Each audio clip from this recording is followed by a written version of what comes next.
पश्चिम बंगाल चुनाव में कल पहले चरण का मतदान होने जा रहा है। कल दोपहर 3 बजे तक जब आप राजधर्म देख रहे होंगे, वोट का बड़ा ट्रेंड आ चुका होगा।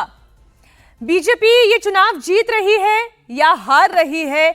पश्चिम बंगाल में पहली बार कमर खिल पाएगा या ममता बनर्जी का किला बच जाएगा? पहले फेज की इन्हीं 152 सीटों पर वोटिंग का पैटर्न सब कुछ कह देगा। बीजेपी 100 पार जाती है, यानी कि हिंदू पोलराइजेशन होता है, मोदी का चार्म काम करता है, झालमुड़ी से लेकर मछली तक बंगाल का कल्चरल सेंटिमेंट अगर बीजेपी हिट करती है तो दूसरे फेज की राह भी बीजेपी के लिए आसान हो पाएगी। लेकिन अगर यह आंकड़ा 90 से कम का रहता है तो यह मानकर चलिए कि चुनाव टीएमसी के पक्ष में जा रहा है, क्योंकि बंगाल की 294 सीटों में से बीजेपी की 215 सीटों पर ही ताकत है। यहां पर अपनी पूरी ताकत लगाकर बीजेपी लड़ रही है। पश्चिम बंगाल में अगर सरकार बनानी है तो बीजेपी को इन्हीं 215 सीटों पर अपना स्ट्राइक रेट 70% का करना होगा। पश्चिम बंगाल में पहले फेज की वोटिंग का काउंटडाउन शुरू हो चुका है। अब से 16 घंटे के बाद पश्चिम बंगाल की 152 सीटों पर वोट डाले जाएंगे। इन 52 सीटों में मुर्शिदाबाद की 20 सीटें भी शामिल हैं। मुर्शिदाबाद, जहां टीएमसी के बागी विधायक हुमायूं कबीर बाबरी मस्जिद बनवा रहे हैं। बीजेपी इस चुनाव में बाबरी मस्जिद को भी बड़ा मुद्दा बना रही है। अभी थोड़ी देर पहले ही बाबरी को लेकर अमित शाह ने ममता बनर्जी पर हमला किया। अमित शाह ने कहा कि ममता चाहे जितना जोर लगा ले, बीजेपी बंगाल में बाबरी मस्जिद बनने नहीं देगी। बाबरी को मुद्दा बनाकर बीजेपी हिंदू वोट को पोलराइज करने की कोशिश में जुटी हुई है। ममता दीदी राम मंदिर बनाने का तो विरोध करती थी। नाटक करने के लिए हुमायूं कबीर को बाहर भेजा है और हुमायूं के नाम से बंगाल में बाबरी मस्जिद बनाना चाहती है। बाबरी मस्जिद, मुझे बताओ डमडम वालों, बंगाल की पवित्र भूमि पर बाबरी मस्जिद बननी चाहिए क्या? जोर से बोलो, बननी चाहिए। कवि गुरु और विवेकानंद जी की भूमि पर बाबरी मस्जिद बननी चाहिए। आप चिंता मत करो, मैं कह कर जाता हूं, ममता दीदी जितना जोर लगाना है लगा लो। भारतीय जनता पार्टी बंगाल में बाबरी मस्जिद नहीं बनने देगी, नहीं। अमित शाह दूसरे फेज की चुनाव के लिए, मतदान के लिए अब प्रचार कर रहे हैं और अमित शाह अगले 150 घंटे तक लगातार पश्चिम बंगाल में ही रहने जा रहे हैं। यानी कि 27 तारीख तक बंगाल में उन्होंने ठिया गाड़ रखा है। मुद्दा क्या उठाया गया? बाबरी मस्जिद का। बीजेपी बंगाल चुनाव में बाबरी मस्जिद और राम मंदिर का मुद्दा लेकर आ रही है। इसके साथ साथ माइक्रो मैनेजमेंट पर भी काम कर रही है। एक एक रीजन की, एक एक सीट की, एक एक बूथ को पकड़कर चल रही है। बीजेपी के पन्ना प्रमुख एक एक वोटर तक पहुंचने की कोशिश कर रहे हैं। पहले फेज में नॉर्थ बंगाल रीजन से सबसे पहले हम बात शुरू करते हैं। बीजेपी को बहुत उम्मीदें हैं। नॉर्थ बंगाल रीजन, कल नॉर्थ बंगाल की 54 सीटों पर वोटिंग होगी। 21 के चुनाव में नॉर्थ बंगाल की स्थिति आपको बता दें, कुल 54 सीट नॉर्थ बंगाल के अंतर्गत आने वाली, जिसमें से बीजेपी 30 सीट जीतने में कामयाब रही थी। नॉर्थ बंगाल की 54 सीटों में बीजेपी ने 30 जीती, तो टीएमसी की बात करें 23 सीटें वो यहां से जीत पाई थी। अब आप देखिए, नॉर्थ बंगाल वो क्षेत्र जहां पर बीजेपी जानती है कि हिंदू जहां जहां मेजॉरिटी में होगा वहां वहां उसकी ताकत बढ़ सकती है। नॉर्थ बंगाल की अब कौन कौन से वो जिले हैं वो भी आपके सामने रख दें। अलीपुरद्वार, कूच बिहार, जलपाईगुड़ी, पहाड़ी क्षेत्र दार्जिलिंग, कलिंपोंग, नॉर्थ दिनाजपुर, साउथ दिनाजपुर और माल्टा। इसमें आप साउथ दिनाजपुर, नॉर्थ दिनाजपुर और माल्टा को यदि आप अलग कर दें तो इसके अलावा ये जितने जिले हैं, अलीपुरद्वार, कूच बिहार, जलपाईगुड़ी, दार्जिलिंग और कलिंपोंग, ये वो क्षेत्र है जहां पर बीजेपी जानती है कि उसके पास गेन करने के लिए बहुत कुछ है। लेकिन स्ट्राइक रेट तो इस बार उन्हें अपना 70% का रखना होगा। अब इन 5 सीटों पर आप देखें, कूच बिहार की 9 सीटें, जहां से बीजेपी 7 सीटें जीती। अगर इस बार बीजेपी को 100 पार जाना है तो 9 की 9 सीटें बीजेपी को जीतनी होगी। सवाल ये है कि अलीपुर द्वार की 5 सीटों के बाद तो अब उनके पास कोई स्कोप रह नहीं जाता। आप दार्जिलिंग की बात कर ले, यहां पर भी 5 सीटें वो पहले से ही जीत चुके हैं, तो अपना पुराना ही परफॉर्मेंस उन्हें दोहराना होगा। लेकिन जहां जहां थोड़ी कमी रह गई वहां पर और जान झोंकनी होगी। लेकिन मालदा में वो भी जानते हैं कि उनके पास स्कोप कम है। नॉर्थ दिनाजपुर की भी बात करें, यहां पर टीएमसी की ताकत ज्यादा है। ऐसे में बीजेपी इन सीटों पर अपना परफॉर्मेंस पहले से ज्यादा बेहतर कैसे कर पाएगी? तो सवाल यहीं से शुरू होता है। खास मेहमान हमारे साथ जुड़ चुके हैं। हमारे साथ सेफोलॉजिस्ट अमिताभ तिवारी जुड़ चुके हैं। साथ ही हमारे तस्वीर जरा लेकर आए जी। राशिद किदवई सीनियर जर्नलिस्ट हमारे साथ जुड़ गए हैं। राजनीतिक विश्लेषक रजत सेठी और अक्षत गोयल इलेक्शन एक्सपर्ट हमारे साथ जुड़ गए हैं। बहुत स्वागत आप सभी मेहमानों का। सवाल यही है अमिताभ जी, आप तो देखिए पश्चिम बंगाल में ही मौजूद हैं, वोटर से बात कर रहे हैं, रीजन की नब्ज समझ रहे हैं। अगर पश्चिम बंगाल में बीजेपी को सरकार बनानी है तो कहा यही जा रहा है कि स्ट्राइक रेट इस बार 70% का करना होगा और सबसे ज्यादा हासिल करने का स्कोप भी पहले चरण के ही चुनाव में है। कितना आगे बढ़ सकती है बीजेपी? देखिए, यहां पर जैसा आपने बताया है कि जो फर्स्ट फेज है उसमें 2 जिले खास करके जो आपने नॉर्थ बंगाल से दिखाए हैं, उत्तर दिनाजपुर और मालदा, यहाँ पर तो स्ट्रक्चरली डिसएडवांटेज है बीजेपी को, क्योंकि यहाँ पर मुस्लिम आबादी जो है वो 50% से भी अधिक है। बाकी जितने भी जिले आपने दिखाए हैं नॉर्थ बंगाल में, उसमें बीजेपी का जो है वो स्कोप है और उसमें से ऑलरेडी वो अच्छी खासी सीटें उन बाकी जिलों में वो जीत चुकी है।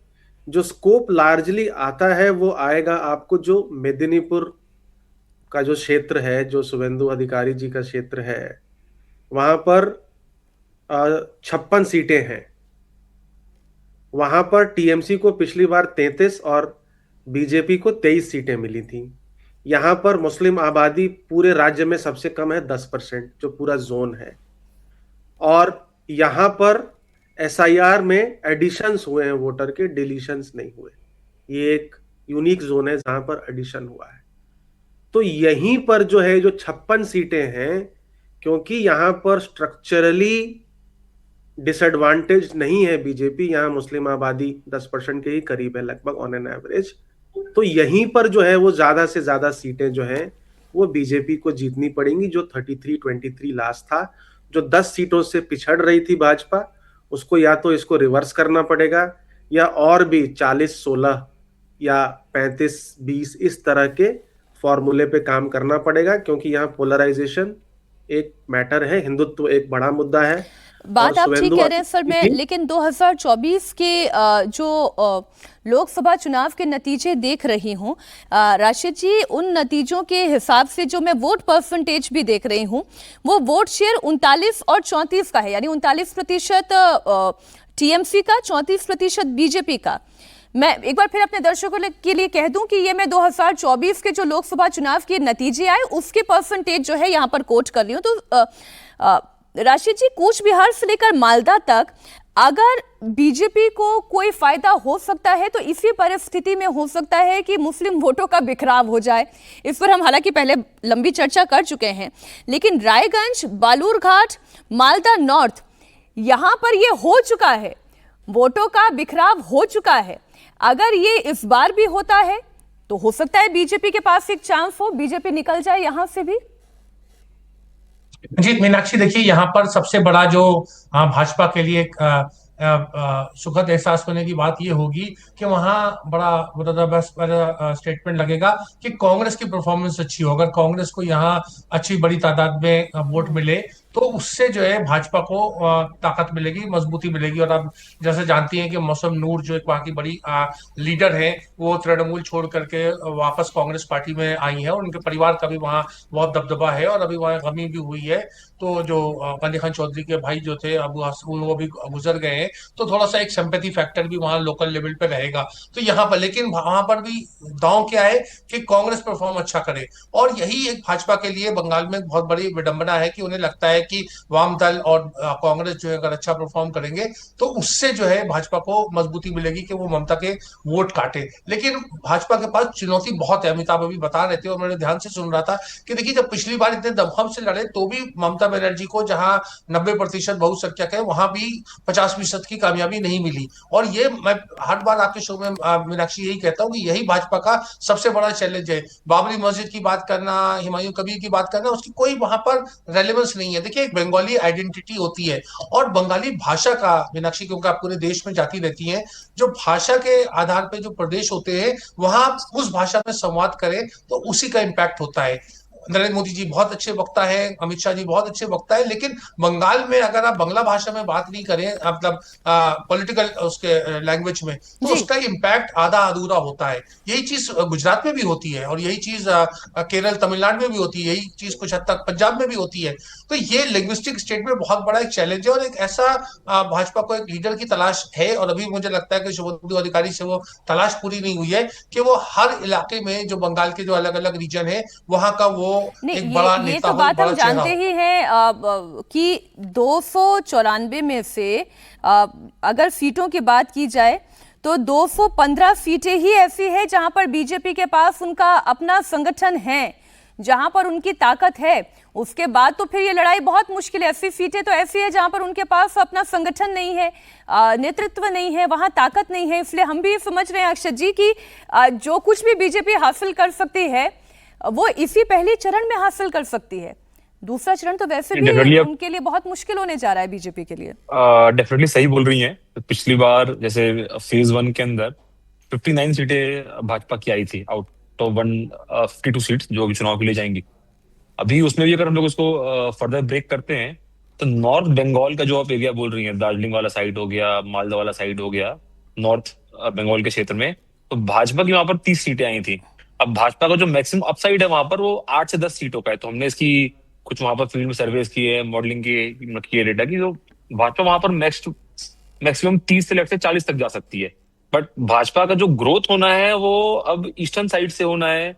बीरभूम साइड हो गया, मेदिनीपुर साइड हो गया, तो जहां पर शुभेंदु जी आए हैं, पार्टी में ग्रो कर रहे हैं पिछले 5 साल से कार्यकर्ता और यहाँ पर उन्हें जोड़ रहे हैं, तो नॉर्थ में तो और ग्रोथ का स्कोप रहा ही नहीं है। भाजपा ऑलरेडी एक पॉइंट के आसपास है कि जहां पर 7-8 सीटें और बढ़ा लेंगे, बट उससे वो लोग 100 के पार नहीं जाएंगे। 100 के पार जाना है तो बीरभूम, मेदिनीपुर, झरग्राम, पुरुलिया, इस क्षेत्र के अंदर भाजपा को और अच्छा करना पड़ेगा। तो हम और इसमें एक और पॉइंट ऐसा है कि जी बात पूरी करना। 59 सीटें आई थी, 59 सीटें आई थी, तो 2021 के चुनाव में ही आप अगर 5% वोट शेयर भाजपा का आप बढ़ा देंगी और टीएमसी से कम कर देंगी तो भाजपा इसी पर 100 पार हो जाएंगी फेज 1 के अंदर। मतलब भाजपा 103, 104, 105 तक पहुंच जाएंगी। तो भाजपा को बहुत कुछ करने की जरूरत नहीं है। और ये जो 5% स्विंग की बात है, तो 15 साल का एंगर है लोगों ये टीएमसी के अगेंस्ट, तो बहुत ज्यादा स्विंग की यहाँ पर जरूरत नहीं है भाजपा को। मतलब भाजपा को बहुत एक नॉर्मल स्विंग देखना है बस। मैं अब इसलिए दक्षिण बंगाल की बात कर लेती हूँ। नॉर्थ बंगाल बीजेपी के लिए जैसा मैं आप तीनों को सुनकर समझ पा रही हूँ कि ऑलरेडी सैचुरेशन पॉइंट पर है। इसके बाद अगर ज्यादा से ज्यादा बढ़त हो भी जाती है तो 2-3 सीट से ज्यादा की नहीं हो सकती। असली मुश्किल कहाँ है, वो चुनौती दक्षिण बंगाल में है। आइए एक बार फिर से आपको बड़ी स्क्रीन पर लिए चलती हूँ। साउथ बंगाल की 58 सीटों पर मतदान होने जा रहा है और कल 152 में से साउथ बंगाल की 58 सीटें भी हैं। 2021 के चुनाव की अगर हम बात करें तो इन 58 सीटों में से 13 सीटें बीजेपी ने जीती थी, लेकिन टीएमसी के मुकाबले ये कितनी कम है आप इस नंबर को ही देख ले। 45 सीटें जहां पर टीएमसी विजय हुई थी। अब साउथ बंगाल में मुर्शिदाबाद जैसा घनघोर मुस्लिम बहुल आबादी वाला जिला है। मुर्शिदाबाद में कुल 22 सीटें हैं। 21 के चुनाव में बीजेपी को यहां पर मात्र 2 सीट मिली थी। साउथ बंगाल के हिंदू आबादी वाले जिलों में भी बीजेपी की लड़ाई बहुत टाइट है। बीरभूम को ही ले लीजिए, यहां हिंदू की आबादी कितनी है आप देखें, 62% हिंदुओं की आबादी है। लेकिन 2021 के चुनाव में बीरभूम की ही 11 में से 10 सीटों पर जीता कौन? टीएमसी। मात्र 1 सीट बीजेपी हासिल कर पाई। अब 9 सीटों वाले पश्चिमी बर्धमान की बात करें तो पश्चिम बर्धमान की 9 सीटों में से मुकाबला टीएमसी के पलड़े ज्यादा बेहतर रहा। 6 सीटें यहां से टीएमसी ने निकाली, 3 सीटों पर बीजेपी जीती, जबकि हिंदू आबादी देखिए कितनी है, 78% है। अभी थोड़ी देर पहले आप सुन रहे थे, हमारे जो मेहमान हैं वो ये कह रहे हैं कि मेदिनीपुर ऐसा क्षेत्र है जहां पर बीजेपी और गेन कर सकती है। 16 सीटों में से बीजेपी 7 सीटों पर जीती थी और टीएमसी ने 9 सीट हासिल की थी। 85% यहाँ पर हिंदुओं की आबादी है। क्या ऐसे में मेदिनीपुर, बर्धमान, बीरभूम, यहाँ से बीजेपी एक्सपेक्ट कर रही है कि इस बार उनका स्ट्राइक रेट पिछली बार के मुकाबले बेहतर होगा? अमिताभ जी,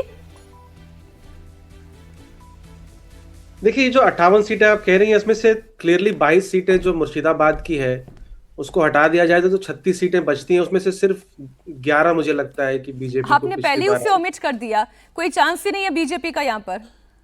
मुश्किल है, मतलब 2-3 सीट इधर उधर जरूर हो सकता है, या कोई अदर्स अगर कांग्रेस मान लेते हैं कुछ सीटें जीत जाती है जी। क्योंकि एसआईआर में डिलीशंस जब लॉजिकल डिस्क्रिपेंसी में मुस्लिम समाज के वोटर्स के ज्यादा हुए तो एक जो भी वोटर छिटक के जा रहा था वो लार्जली कंसोलिडेट कर रहा है टीएमसी के साथ। अब यहाँ पर मैं बिरहुम में बोलपुर गया था, जो शांति निकेतन का भी क्षेत्र है, तो जहां पे 11/1/2021 में है, इस बार लगभग 5 सीटें आ सकती हैं बीजेपी, क्योंकि मैं वहां गया था और वहां लोगों से मिला था और वहां पर थोड़ा सर्वे वगैरह भी किया था। तो यही 36 सीटें हैं जहां पर बीजेपी को एक सिग्निफिकेंट हिंदू कंसोलिडेशन करने की जरूरत है, क्योंकि हिंदू आबादी अच्छी खासी है। इसके बाद भी टीएमसी इन 36 सीटों पे लीड कर रही है तीनों जिलों में। तो यहां पर जैसा हमने कल डिस्कस किया था, अगर 10% हिंदू वोटर टीएमसी से बीजेपी में शिफ्ट हो जाता है तो वो ट्रांसलेट होता है 5% वोट शेयर में, और 5% जैसे ही वोट शेयर शिफ्ट हो जाता है, स्विंग हो जाता है बीजेपी के फेवर में, तो ये जो 36 में सिर्फ 11 सीटें या 11 सीटें बीजेपी के पास है, ये रिवर्स हो जाएंगी। जो अभी टीएमसी के पास 24 या 25 सीटें हैं वो रिवर्स हो जाएगा। तो 10% हिंदू कंसोलिडेशन जो non Muslim community majority districts हैं उसमें होने की आवश्यकता जरूरी है। अब हिंदू कंसोलिडेशन सिर्फ हिंदुत्व के बेसिस पर नहीं हो सकता है, ये महिलाओं का भी एंगर हो सकता है वुमेन सेफ्टी को लेकर के, ये 15 साल की एंटी इनकम्बेंसी हो सकती है, लैक ऑफ ग्रोथ हो सकता है युवाओं में क्योंकि वहां पर जॉब क्रिएशन नहीं है, lack of development etcetera etcetera. तो मतलब मिक्सचर ऑफ मेनी इश्यूज का रिजल्ट अगर 10% हिंदू कंसोलिडेशन में रिजल्ट करता है तो ये पिछली बार का जो नतीजा है पलट सकता है। ये बात आप बिल्कुल ठीक कह रहे हैं, लेकिन बीजेपी के बैकड्रॉप में तो हिंदुत्व लगातार चल ही रहा है और फ्रंट फुट पर एंटी इनकम्बेंसी को अगर आप ले लें तो बीजेपी के फेवर में अगर ये सारे फैक्टर काम करते हैं तो बात बन सकती है। राशिद जी, इसलिए मुख्यमंत्री योगी आदित्यनाथ जब बंगाल में चुनाव प्रचार करते हैं तो वो बार बार हिंदुत्व का एजेंडा उठाते हैं। अब बीजेपी को अगर बंगाल में सरकार बनानी है तो साउथ बंगाल में अच्छी परफॉर्मेंस करनी पड़ेगी और इसके लिए बीजेपी को हर 10 में से 7 हिंदू वोट तो चाहिए ही। बीजेपी ने हिंदुओं को एकजुट करने के लिए अपनी पूरी टॉप लीडरशिप को बंगाल में उतारा है। हिंदू वोट बैंक को एकजुट करने में माहिर योगी आदित्यनाथ लगातार बंगाल में रैली कर रहे हैं। उनकी रैली का ही एक हिस्सा आपके सामने रखती हूं। पहले कांग्रेस ने लूटा, फिर कम्युनिस्टों ने नोचा और 15 वर्षों से टीएमसी के गुंडे बंगाल को कंगाल बनाने के लिए सारे के सारे यत्न कर रहे हैं। बंगाल की पहचान काबा से नहीं है, बंगाल की पहचान तो मां काली बाड़ी से है, मां काली बाड़ी से। क्या हो रहा है बंगाल में? धड़ल्ले से गौहत्या होती है। भगवान राम के नाम से चिढ़ है ममता दीदी को। दुर्गा पूजा के समय परमिशन नहीं मिलती है, शोभा यात्रा निकालने पर प्रतिबंधित करती है। यहां पर दुर्गा पूजा के समय कर्फ्यू लगता है। इसी प्रकार की अराजकता 2017 के पहले यूपी के अंदर भी हुआ करती थी। आज वहां पे कर्फ्यू नहीं है, दंगा भी नहीं है। नो कर्फ्यू नो दंगा, यूपी में है सब चंगा। अब मैं इसमें हिंदुत्व के मुद्दे को अगर अलग भी कर दूं, रजत सेठी भी अब हमारे साथ जुड़ गए हैं, बहुत स्वागत रजत जी आपका भी।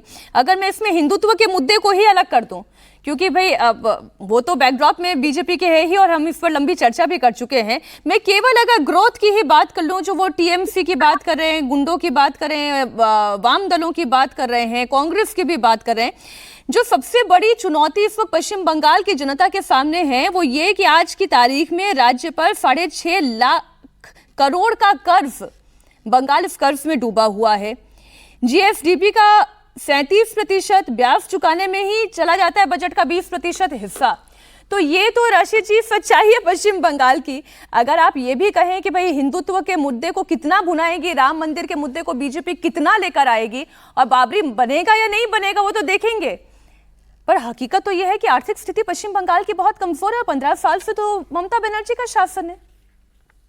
जी मीनाक्षी, मुझे खुशी है कि आपने ये मुद्दा उठाया। ये बड़ा राजनीतिक रूप से संवेदनशील मामला है। और आप देखिए भाजपा का मैनिफेस्टो, भाजपा ने जिस तरीके के वादे किए हैं और हर चीज में वो कॉम्पिटेटिव पॉपुलिज्म के ऊपर जा रहे हैं। अगर ममता बनर्जी 1600 दे रही है तो कह रहे हम 3000 रुपए देंगे। हर चीज का पैसा कहां से आएगा? बंगाल का तो ये हाल है कि उन्होंने 7th पे कमीशन भी नहीं अभी इंप्लीमेंट किया है और बहुत ज्यादा तमाम राज्यों का बुरा हाल है। दिल्ली में आप देखिए जो भी वादे भाजपा ने किए थे वो अभी पूरे नहीं हो पाए हैं। और वही स्थिति कमोबेश कांग्रेस की भी है हिमाचल प्रदेश में कि कांग्रेस अपने वादे नहीं पूरा कर पा रही है, कर्नाटक में वादे पूरे नहीं कर पा रही है। तो राजनीतिक दल जो है इस चीज के ऊपर ध्यान नहीं देते हैं। और मैं फिर कहूंगा कि आपने संवेदनशील मुद्दा उठाया, लेकिन एक कॉम्पिटिटिव पॉपुलिज्म है और उसका भाजपा कोई मजबूत जवाब नहीं कि पैसे कहां से आएंगे। जैसे मनमोहन सिंह ने कहा था कि पैसे पेड़ पे नहीं उगते, और अब जो पश्चिम एशिया का हाल है वहां का और उसकी हमें ही उसका बहुत बड़ा तो इसमें क्या ममता बनर्जी का कोई रोल नहीं है? सिंगूर लैंड कांड के बाद वहां पर जमीन के जो अधिग्रहण के भी मामले हैं उसमें भी जो क्लॉजेस है कितने टफ कर दिए गए। मैन्युफैक्चरिंग ठहराव की ही अगर मैं बात करूं तो वहां पर दुर्गापुर स्टील प्लांट को देख के अलावा आप बताएं कौन सा बड़ा प्लांट या छोटा प्लांट पश्चिम बंगाल में लग गया? तो क्या इसमें ममता बनर्जी का फेलियर नहीं है? मीनाक्षी, ममता बनर्जी को हम जितना चाहें दोष दे दें वो तो बंगाल की जनता 4 मई को बता देगी। बात यह है कि मध्य प्रदेश का क्या हाल है, राजस्थान का क्या हाल है, भाजपा प्रदेश की जितने भी राज्य उनका अर्थव्यवस्था का क्या हाल है। 50 से 60 हजार रुपया हर नागरिक के ऊपर कर्जा है इस समय। तो अगर कोई ऐसा मॉडल है कि जो हमें हो रहा है कि गुजरात में बड़ा अच्छा भाजपा का आर्थिक रूप से मैनेजमेंट है, जीएसटी ने तो और ज्यादा तमाम राज्यों की कमर तोड़ दी है। अगर हम दक्षिण भारत के जी रजत जी आप इस पे रिस्पॉन्ड करना चाहेंगे? अभी हमने जो 2 क्षेत्रों की बात की उसमें से हमने एक उत्तर बंगाल की बात की और अभी थोड़ा दक्षिण बंगाल के कुछ हिस्सों की बात की, और फिर ये मैन्युफैक्चरिंग और जो पश्चिम बंगाल की आर्थिक स्थिति है वो भी। नहीं देखिए, अगर पोजीशन लेनी है, राशिद जी बोल रहे थे अभी, मेरा ये मानना है कि अगर लेना है तो आप हर सरकार को और इस कोर नीति के विरोध में बोलना चाहिए। आप ये नहीं बोल सकते हैं कि नहीं ममता दीदी अगर लक्ष्मी भंडार योजना करेंगी तो वो ठीक है, भाजपा अगर उसके पॉपुलिस्ट स्कीम्स को काट के दूसरी स्कीम लाना चाहेगी तो खराब है। देखिए, अगर हम ये विषय राजनीतिक पार्टियों पे छोड़ देंगे तो इसका हल नहीं निकलेगा। देश लुट जाएगा लेकिन पार्टियां नहीं सुधरेंगी। तो इसके लिए तो सुप्रीम कोर्ट या किसी ऐसी सॉवरेन कॉन्स्टिट्यूशनल बॉडी को आके इसको रोकना ही पड़ेगा, दूसरा कोई तरीका नहीं है। लेकिन जहां बात आती है, जहां पे ममता दीदी फेल होती हैं, वो है नए इंडस्ट्रीज को लेके। कौन सी ऐसी नई इंडस्ट्रीज हैं, नए नए सेक्टर्स हैं जिनमें उन्होंने एक पैसे का भी काम किया हो? आप ठीक है, आपको पॉपुलिस्ट स्कीम्स लगा के जीतना है, आप जीतिए, लेकिन दूसरे सोर्स तो बनाइए जहां से धन की आमदनी, प्रदेश की जो आमदनी है वो बढ़ सके। मुझे लगता है यहां पे कॉन्ट्रास्ट आता है जो भारतीय जनता पार्टी बोल रही है कि जो नए सेक्टर्स हैं, साइंस टेक्नोलॉजी, मैं खुद खड़गपुर में पढ़ाई किया मैंने, मुझे मालूम है कि एक समय में बंगाल साइंस और टेक्नोलॉजी को लेके कितना अग्रणी रहता था पूरे देश भर में। आज वो साइंस और टेक्नोलॉजी साइंटिस्ट लोग कहां चले गए? तो मुझे लगता है, लेकिन मुझे रजीत जी ईमानदारी से बताइए, अगर वाकई में ये मुद्दा है तो फिर बाबरी, राम मंदिर, गाय बटेंगे कटेंगे, ये मुद्दे फिर क्यों उठते हैं पश्चिम बंगाल में? और मछली क्यों खाई जा रही है? नहीं, आवाज आई, मछली क्यों खाई जा रही है? हाँ, देखिए, सिर्फ खाई नहीं जा रही है, उसको अच्छे से शोकेस भी की जा रही है खाते हुए। रजत जी नहीं, देखिए, मांस को लेके जो भ्रांतियां फैलाई गई वो तो गलत है। अगर स्टैटिस्टिक्स देखें, भारतीय जनता पार्टी अगर इतनी बड़ी पार्टी है तो उसमें 50-60% लोग मांसाहारी नहीं होंगे, तो ऐसा है ही नहीं। तो अब झूठ फैलाने की कोशिश होगी तो उसका काउंटर फिर आपको प्रत्यक्ष रूप से करना पड़ेगा, उसको साइड में करना चाहिए। लेकिन जो मूल मुद्दा आपने बोला कि ये ऐसा क्यों हो रहा है कि ममता बनर्जी ने काउंटर पोलराइजेशन करने की कोशिश करी, उन्होंने भरसक प्रयास ये किया कि किसी भी सूरत में मुस्लिम वोट डिवाइड नहीं हो। जब मुस्लिम वोट की वो एन ब्लॉक देखती हैं तो हिंदू पार्टी बीजेपी भी ये सोचती है कि हमको हिंदू वोट को एन ब्लॉक देखना पड़ेगा। अब आप इसको राजनीतिक रूप से गलत मान सकती हैं कि ये प्रायोरिटी नहीं होना चाहिए, तो इस बात पे टिकना होगा, उस बात पे फिर ममता बनर्जी को भी आपको कॉल आउट करना पड़ेगा कि कैसे वो वोट बैंक बना सकती हैं। ठीक है, अगर आप अब मैं समझ गई रजत जी, आपकी बात आ गई है। मैं एक क्षेत्र और जरा इंक्लूड कर लूं, जंगल महल का इलाका। बंगाल की जिस तीसरी रीजन में कल वोटिंग होनी है वो जंगल महल है, और जंगल महल में कुल 40 सीटें हैं। पिछले चुनाव में बीजेपी को 16 और टीएमसी को यहां से 24 सीट मिली थी। इस बार बीजेपी को अपना ये स्कोर भी बेहतर करना होगा और कोई ना कोई रणनीति तो बनाकर बीजेपी चल ही रही है। जंगल महल रीजन में बांकुरा, झारग्राम, पुरुलिया, पश्चिमी मेदिनीपुर ये जिले आते हैं। सर जिलों के नाम भी हमारे सामने रख दें, ये आ गए नाम। अब बांकुरा, झारग्राम, पुरुलिया और पश्चिमी मेदिनीपुर 80% हिंदू आबादी वाला जिला है बांकुरा। बीजेपी के लिए मजबूत गढ़ है। 21 के चुनाव में बांकुरा की कुल 12 सीटों में से 8 सीटों पर बीजेपी का कब्जा हुआ, लेकिन वहीं झारग्राम की चारों सीट बीजेपी हार गई। 81% हिंदू आबादी वाले क्षेत्र पुरुलिया की अगर बात करें तो 9 सीटों में से 6 सीट बीजेपी के पास गई और टीएमसी के पास 3 सीटें आई।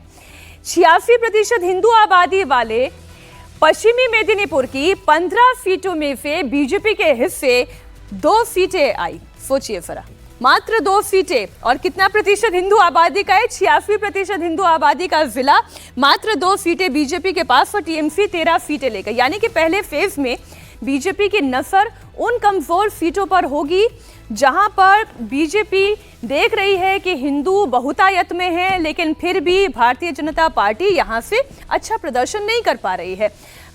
एक बार फिर से जरा मेहमानों के पास हम चलें।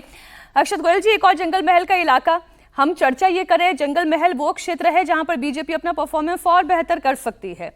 86% हिंदू आबादी, लेकिन मेजॉरिटी में टीएमसी। तो इसमें डेफिनेटली जो आपने 4 क्षेत्रों के नाम लिए, पुरुलिया हो गया, पुरुलिया हो गया, बांकुड़ा हो गया, पश्चिमी बीरभूम हो गया और मेदिनीपुर हो गया। सबसे ज्यादा जो एक पोटेंशियल अपसाइड दिख रहा है वो दिख रहा है मेदिनीपुर में। वो शुभेंदु जी का ही इलाका आता है। पिछली बार वो पार्टी में उसी टाइम आए थे। तो मैं तो बोलूंगा कि इस पूरे के पूरे क्षेत्र में भाजपा की पिछली बार कुछ 10 या 12 सीटें आई थी, जिसमें भी जो एक अपसाइड था उनको वो बंकुड़ा से ही आया था। इस बार वो मेरे को बहुत ज्यादा बढ़ता हुआ दिख रहा है यहाँ पर। ओवरऑल मेजोरिटी आएगी नहीं आएगी वो एक बात की बात है, बट मेरे को इस ओवरऑल एक एरिया के अंदर, जोन के अंदर एक भाजपा के लिए पॉजिटिव सेंटिमेंट दिख रहा है। टीएमसी की टैली यहाँ पर मेरे को डाउन होती हुई दिख रही है। तो बहुत टफ नहीं है भाजपा के लिए यहाँ पर जीतना, बट ओवरऑल एक कंसंट्रेटेड एफर्ट्स के हिसाब से अगर पूरे क्षेत्र के अंदर ऊपर हो गया, नीचे हो गया। ठीक, और अमिताभ जी, मैं पश्चिमी मेदिनीपुर की ही आपसे बात कर लेती हूँ। जो बात अक्षत गोयल कह रहे हैं कि अब बीजेपी का अपसर्ज हो सकता है, यहाँ पर ऐसी संभावना दिखाई दे रही है। आपके पास क्या रिपोर्ट्स आ रही हैं सर? ये यही है, क्योंकि ये जो क्षेत्र है पूरा का पूरा, इसमें ट्राइबल पॉपुलेशन अच्छा खासा है और शेड्यूल्ड ट्राइब्स में हमने देखा है कि बीजेपी और उसके एफिलिएट ऑर्गेनाइजेशंस ने काफ़ी काम जो किया है उसका बेनिफिट इस चुनाव में देखने को मिल सकता है। पश्चिमी मेदिनीपुर क्योंकि शुभेंदु अधिकारी का बेल्ट है और क्योंकि वह इस बार भवानीपुर से भी ममता बनर्जी को चैलेंज कर रहे हैं, तो क्लियरली जो एक चेहरे की बात हो रही थी कि बीजेपी के पास कोई चेहरा नहीं है राज्य में ममता बनर्जी को टक्कर देने के लिए, तो वो क्लियरली अब ये एस्टैब्लिश हो गया है कि शुभेंदु अधिकारी ही एक तरह से सीएम चेहरा है, डिफैक्टो सीएम चेहरा है। और क्योंकि उनका क्षेत्र है तो इस बार यहाँ पर जो है बीजेपी को अच्छे गेन्स की उम्मीद है। अगर यहाँ पर गेन नहीं होता है तो फिर ओवरऑल डिफिकल्ट हो जाता है बीजेपी के लिए जो साइकोलॉजिकल हाफवे मार्क है उसको अचीव करना। तो यहाँ पर डू और डाई की स्थिति है, मैं कहूँगा शुभेंदु अधिकारी के लिए भी एक टेस्ट है। और यहाँ पर तो सिग्निफिकेंटली हाई हिंदू पॉपुलेशन है, उसमें भी टीएमसी अच्छा करे, क्योंकि जो हम लोग कल बात कर रहे थे कि टीएमसी की हिंदू बाहुल्य सीटों में भी 60% की स्ट्राइक रेट है और बीजेपी की 40, उसको ही रिवर्स करने की जरूरत है बीजेपी को इस बार। ये रजत सेठी, ये कैसे हो पाएगा, ये बताएं। कि ये स्ट्राइक रेट ऐसा तो है नहीं कि कोई चमत्कारिक रूप से कोई परिवर्तन हो जाएगा। मैं केवल पहले फेज की 152 सीट पर ही अगर बीजेपी के स्ट्राइक रेट को देखूं, जो 59 पर पहले से ही लग रहा है कि सैचुरेशन पॉइंट पर है, ये बढ़कर कितने प्रतिशत पर जा सकता है, कितनी सीटों तक जा सकता है? देखिए, अगर लहर बदलाव की लहर अगर आ गई तो फिर तो बहुत बड़े बड़े बांध टूट जाते हैं। और भारतीय जनता पार्टी ने कई सारी स्ट्रेटेजिक चेंजेस लाए हैं पिछले चुनाव के कंपैरिजन में, और मुझे ऐसा लगता है कई ऐसे कैंडिडेट्स हैं साउथ बंगाल में जिसमें कि लोकल एंटी इनकम्बेंसी को बिल्ड करना, इंश्योर करना कि ग्राउंड नेटवर्क, कार्डर बेस्ड नेटवर्क के थ्रू पेनिट्रेट कर सके नए एरियाज में। ओवरऑल बीजेपी को ये लगता है, और बहुत सारे सर्वेज जो इंटरनल पार्टी के भी हुए हैं, उनको ये लगता है कि जो ग्राउंड स्वेल है, जो नाराजगी है वहां पे ममता बनर्जी सरकार के विरोध में, वो इतनी सफिशिएंट होगी कि अगर 5% स्विंग होता है वोट्स का एक डायरेक्शन से दूसरे डायरेक्शन में, तो ये कंसिडरेबल है। और रही बात जो क्षेत्र की हम लोग अभी बात कर रहे थे, ट्राइबल सेंटिमेंट्स पे, ट्राइबल पे कितना काम हुआ है भारतीय जनता पार्टी का, ये भी टेस्ट होगा। लेकिन सबसे ज्यादा लो मैं ये जानना चाहती हूँ कि क्या वाकई में कोई लहर वाला चुनाव है भी? मैं बहुत क्विक कमेंट के लिए राशिद जी आपके पास आ रही हूँ, क्या ये लहर वाला चुनाव है भी? मीनाक्षी, देखिए, हमारे मित्र रजत सेठी में उनमें उत्साह ज्यादा है, आत्मविश्वास की कमी नजर आ रही है। खाने की प्लेट दिखा करके वोट हासिल करने का प्रयास हो रहा है, जो कि बंगाल के कॉन्टेक्स्ट में बहुत ही एक तरीके का अनाड़ी और बचकाना रूप लगता है। क्या मछली खा रहे हैं, मांस खा रहे हैं, और आप बता रहे हैं कि हम आपके साथ हैं। बंगाल की देखिए एक पूरा का पूरा एक बहुत जाति सत्ता की बात है, और उसको कल्चरल भारतीय जनसंघ का जो था जन्म जो था वो बंगाल में हुआ, लेकिन बंगाल में भाजपा कभी भी पैर नहीं जमा पाई। तो इसका आत्मचिंतन की मैं तो जरूरत है। सर ये जानना चाह रही हूँ कि कल जब 3 बजे राजधर में आप सभी मेहमानों के साथ में चर्चा कर रही होंगी, तो मैं ये जानना चाहती हूँ कि यहाँ से कुछ तो डेटा लेके मैं कल को कोट करूंगी। Amitabh ji, any data you want to predict which I can quote tomorrow? Prediction का जो काम है वो सबसे रिस्की काम है। तो देखते हैं कल कैसे वोटिंग होता है, फेयर फैक्टर कितना काम कर रहा है, सेंट्रल फोर्सेस है। सर, सेंचुरी बीजेपी लगाएगी या नहीं, उस पे हाँ ना तो बता दीजिए। देखिए, मैं इस बात को नहीं मानता हूं कि बीजेपी अगर इस फेज में सेंचुरी नहीं मार रही है तो ये चुनाव नहीं जीत सकती, क्योंकि साउथ बंगाल जो प्रेसिडेंसी का क्षेत्र, जो 142 सीटें जो दूसरे फेज में भी होने वाली हैं, प्रेसिडेंसी में भी, क्योंकि आरजी कार वहां पर हुआ, एक काफी ज्यादा नाराजगी अपर कास्ट हिंदूज जो कि कोर वोट ब्लॉक है टीएमसी का, उसमें देखने को मिल रहा है। और वहां पर एसआईआर डिलीशंस भी सबसे ज्यादा हुए हैं, तो एसआईआर डिलीशंस का भी जो इम्पैक्ट है वो सबसे ज्यादा प्रेसिडेंसी जोन में हमको देखने को मिलेगा। आपने मुझे सब समझा दिया, बस आपने मुझे नंबर नहीं दिया कि 100 का आंकड़ा कल के फेज में क्या बीजेपी स्कोर कर पाएगी या नहीं। खैर, आज चर्चा में बस इतना ही। बहुत शुक्रिया अक्षत गोयल जी, रजत सेठी जी, राशिद किदवई जी, अमिताभ जी, बहुत शुक्रिया हमारे साथ जुड़ने के लिए।